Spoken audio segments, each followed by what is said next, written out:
Okay, so we have our little indoor grow set with a lot of spinach and some, I think, white yarrow and some lemon balm that's growing. But the white yarrow is going crazy. I need to figure out exactly how to use it, if we use the leaves or just the flowers, but might not have been the best idea to plant all that. But the leaves, seeds are so tiny. It's just a lot easier to spread 1,000 of them. But we have the spinach, I think it's baby leaf spinach, and it's really taken over. And then I think one little random lettuce grew, but that's my little indoor grow kit. And then down here we got the avocado plants that I brought inside. Tall does not mean healthy necessarily. As you can see, that guy in the back right there is just a tiny little stick. It's just reaching for a bunch of light. So as you can see, the further away from it is the light, the more stretched out it'll grow. So these guys are just using that light. They don't have their own little source. So I apologize, plants, but you're only in here for the winter time for the cold. Grew these guys from the pits.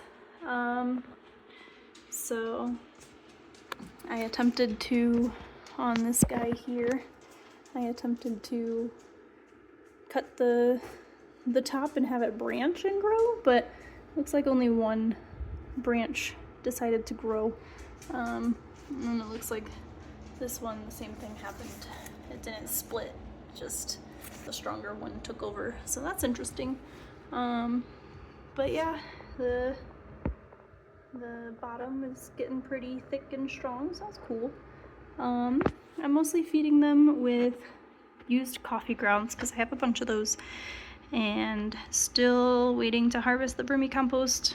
I'll be able to harvest it soon. So yeah. Okay, so apparently the yarrow is good for teas. It doesn't taste very pleasant, but it helps with colds and flus and stuff like that. Although you shouldn't drink it while you're pregnant, just for precautionary reasons, I suppose. But yeah, you can use the flowers or the leaves, and or both, I suppose, for a tea for colds and flus. And they supposedly used to use the leaves as a anti-bleeding ointment to help stifle like war wounds and stuff like that. So I think it feels really cool. So I would definitely, if I were growing like a texture garden, I would grow it just for the texture of the leaves because it feels really fun. But yeah, I also have growing indoors some green onions. They're just store-bought green onions that I planted in a little window planter that I have. So you just use the green onion like normal, leave a little bit of the white part, and then I have a little dibber. So very simple, you just poke a little hole, put it in place, and then boop boop boop, and then they'll grow. That one I planted maybe about a week ago or so. They're pretty quick, but yeah, I am also fertilizing. I'm fertilizing all my indoor plants right now with coffee grounds, used coffee grounds. But vermicompost will be harvestable soon.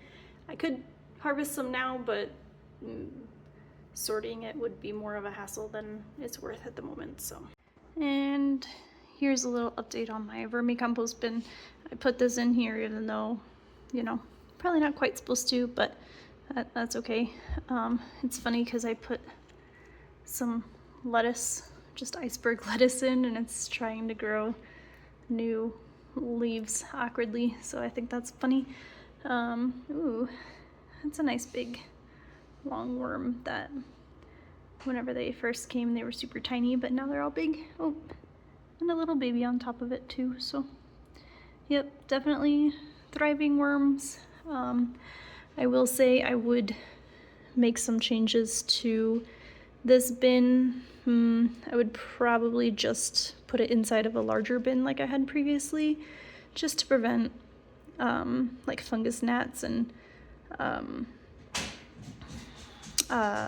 fungus gnats and fruit flies from entering it through these little cracks in the side here, because they have easy access here.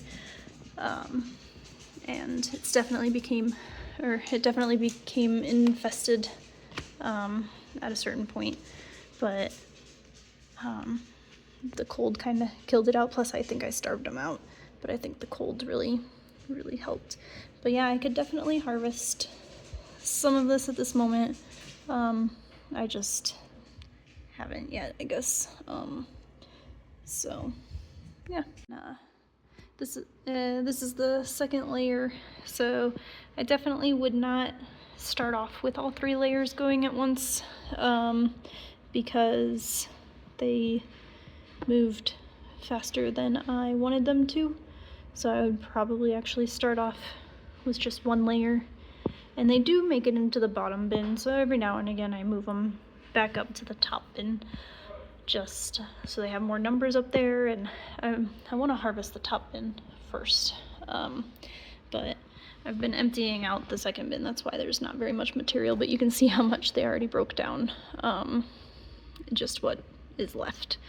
So yeah, definitely make a few changes and adaptations of doing 1 bin at a time, and then when it's almost fully composted, then add another one and another one. So